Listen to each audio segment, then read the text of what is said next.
Ya, shalom, ketemu dengan saya David Ari. Sekali lagi, ya saya mau sharing-sharing saja dari kebenaran-kebenaran firman Tuhan.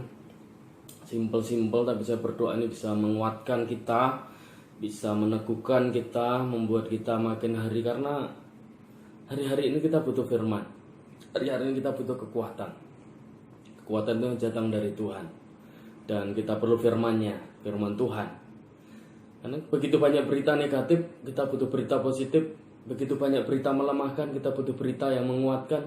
Banyak berita yang sepertinya membuat kita takut, kita butuh berita yang membuat kita berani dan kuat, yaitu firman Tuhan. Hari ini saya mau sharing dari kitab Bilangan pasal 13 ayat yang ke-17 sampai 25. Tapi karena banyak saya nggak akan baca.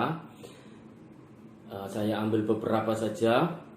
Nanti Anda baca di rumah. Bilangan 13 dari ayat 17.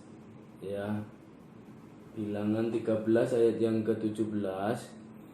Kisahnya begini. Maka Musa menyuruh mereka mengintai tanah Kanaan. Katanya kepada mereka, pergilah dari sini ke tanah Negeb dan naiklah ke pegunungan. Dan selanjutnya, nah nanti kita waktu baca sampai ayat yang ke-25, kita akan mengetahui bahwa ayat 25 ya. Sesudah lewat 40 hari pulanglah mereka dari penghentian ke negeri itu. Jadi ceritanya setelah 40 tahun orang Israel melewati dari tanah perbudakan menuju tanah perjanjian, 40 tahun melewati padang belantara, mereka sampai ke tempat di depan, maksudnya sebentar lagi masuk tanah perjanjian. Nah, Musa memilih dari mereka masing-masing satu dari suku mereka, jadi ada 12 para pemimpin yang dipilih oleh Musa untuk mengintai negeri itu. Jadi sama Musa disuruh mengintai, amati apakah ada pohon, apakah ada kubu, apakah hasil tanah, apakah orangnya seperti apa, dan semuanya itu disuruh oleh Musa ke tanah itu. Lalu akhirnya setelah mereka 40 hari mereka pulang dan mereka melaporkan kepada Musa apa yang ada di sana. Dan mereka menghadap Musa, mereka membawa pulang kabar dan kepada segenap umat itu. Nah, kita akan mendengar kabar apa yang mereka ceritakan kepada Musa. Ada 12 pengintai, lalu ada terbagi menjadi dua karena ada perbedaan cara memandang, ada perbedaan cara melihat, dan itu yang sering terjadi dengan kita.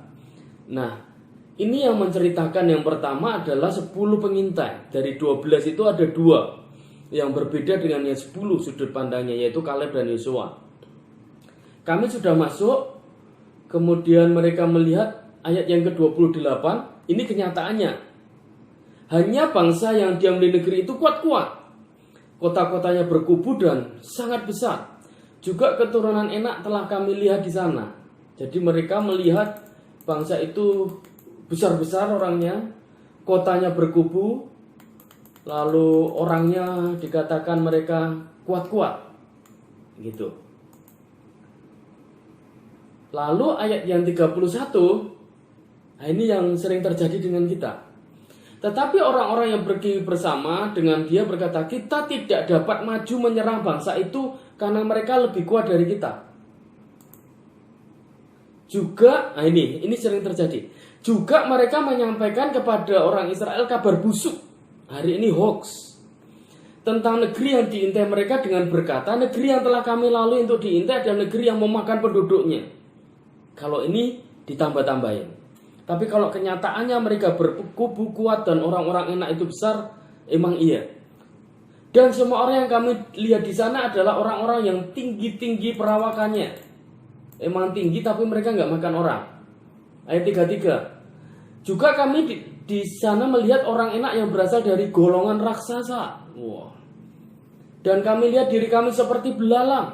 Dan demikian juga mereka terhadap kami, jauh sekali. Raksasa, belalang. Lalu segenap umat itu mengeluarkan suara nyaring dan bangsa itu menangis pada malam itu. Bersungut-sungutlah mereka. Kami mending mati di Mesir daripada di padang gurun ini. Kalau ini memang Tuhan, kenapa Tuhan membawa kami ke sini? Supaya kami mati, anak-anak kami tewas, istri kami tewas. Bahkan ada yang bilang, kita pilih pemimpin baru, ayo pulang ke Mesir. Lalu Musa dan Harun bersujud di hadapan bangsa yang berkumpul itu.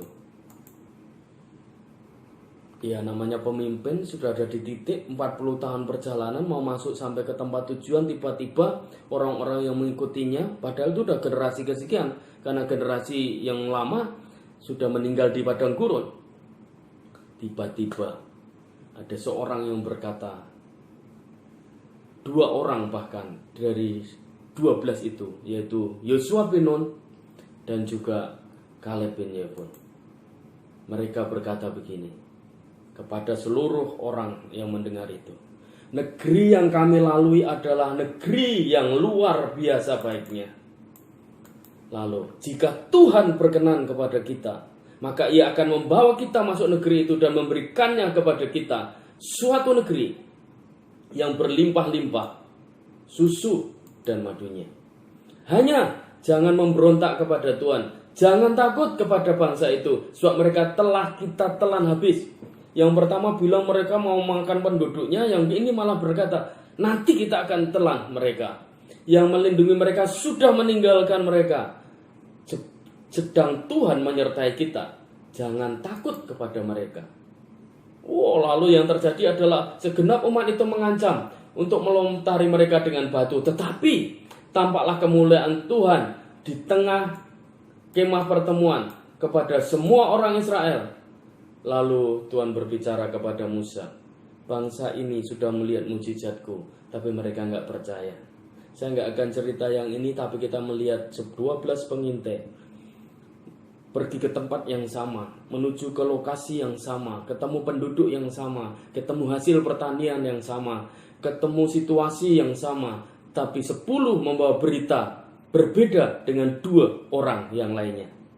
Yang 10 berkata, mereka pasti menelan kita. Kita nggak mungkin masuk tanah perjanjian. Tapi yang 2 berkata, kita akan telan mereka dan kita akan masuk ke tanah perjanjian. Perhatikan, ada respon yang berbeda ketika masalah itu terjadi. Ada respon yang berbeda ketika tantangan itu diperhadapkan. Ada respon yang berbeda ketika sesuatu itu dihadapkan kepada mereka. Yang satu mundur, pulang, balik kucing, ayo kembali ke Mesir. Yang satu tidak. Tuhan sudah membawa kita sampai di sini. Ayo kita maju, kita bisa masuk ke tanah itu.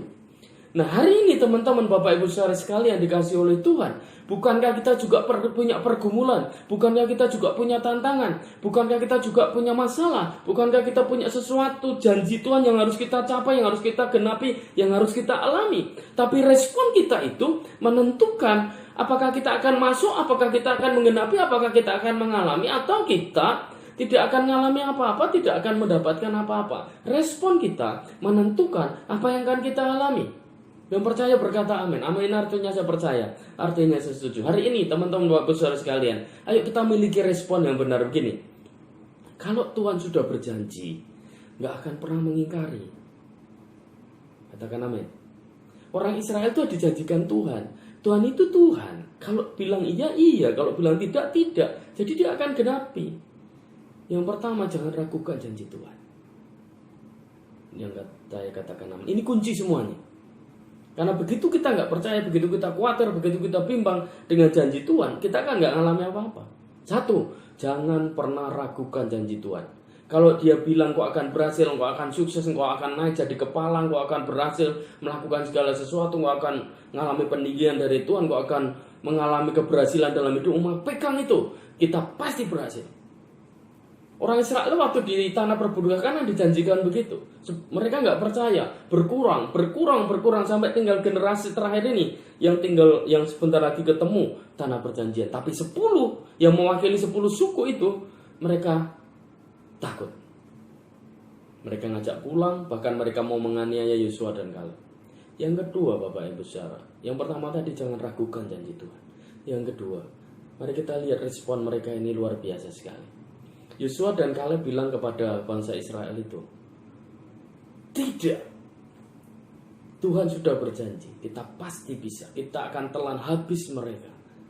Mereka berkata begini, bangsa yang tanah yang kita intai, bangsa yang kita masuki rumah yang berkubu itu adalah tanah yang luar biasa baik. Pegang ini. Jangan ragukan janji Tuhan. Lalu yang kedua, mereka punya pikiran yang benar, cara pandang yang benar, dan melihat dari segala sisi yang baik. Mereka melihat semua itu baik. Kenyataannya mereka berkubu. Kenyataannya mereka bangsa yang mungkin terlatih. Orang Israel baru keluar dari tanah perbudakan dengan perjalanan padang gurun itu kan luar biasa. Yang kedua, mereka Yosua dan Kaleb memiliki cara pandang yang positif dengan segala sesuatu. Teman-teman Bapak Ibu sekalian dikasih oleh Tuhan, kita ini kan punya pengalaman buruk dan pengalaman baik. Tergantung kita. Kalau kita berespon buruk dengan pengalaman buruk itu, gagallah kita. Kalau kita berespon buruk bahkan dengan pengalaman yang baik, hancur juga kita, sombong juga jadinya kita. Tapi kalau kita dalam pengalaman baik atau pengalaman buruk kita punya respon yang tetap baik, maka kita akan mengalami yang dijanjikan Tuhan. Saya nggak bicara apa saja. Injil itu artinya kabar baik. Bagian saya sebagai hamba Tuhan adalah menyampaikan kabar baik, itu aja. Anda yang menyaksikan channel ini, saya mau beritakan Anda bahwa Tuhan itu baik, bahwasanya kasih setianya untuk selama-lamanya. Dia turut bekerja di dalam segala sesuatu untuk mendatangkan kebaikan. Dia Tuhan yang baik, sungguh baik, sangat baik, selalu baik. Karena kebaikan itu, maka dia nggak akan pernah meninggalkan kita. Jangan ragukan janji Tuhan. Dan lihat segala sesuatu yang terjadi di dalam hidup kita, masalah yang terjadi di sekeliling kita, pandemi kah, yang keuangan kah, pergumulan apapun juga, apapun itu, lihat dari sisi Tuhan, karena Tuhan pasti melihat sisi yang baik. Yang percaya katakan amin. Itu aja cara saya hari ini. Jangan ragu janji Tuhan. Lihat sesuatu yang terjadi dalam diri kita dengan sisi yang baik. Karena kalau kita melihat diri kita, siapa kita dulu? Tuhan panggil kita. Kalau kita melihat diri kita nggak ada yang layak, tapi Tuhan tebus kita. Kita punya banyak pergumulan, ingat. Dia lebih dahulu menderita, dia lebih dahulu mengalami pergumulan. Karena itu dia bisa menolong kita yang punya pergumulan. Respon kita menentukan hasil yang akan kita capai. Respon kita menentukan apa yang akan kita alami. Anda boleh sakit, tapi kalau engkau percaya mujizat, engkau akan sembuh. Kita boleh nggak punya uang, tapi kalau kita percaya Tuhan sediakan, maka Tuhan akan cukupkan. Kita boleh mengalami tantangan, tapi kalau kita percaya Tuhan sanggup menyelesaikan, maka kita bisa menyelesaikan. Puji Tuhan. Itu saja sharing saya hari ini. Saya David Ari, dan Yesus memberkati semua yang menyaksikan channel ini. Shalom.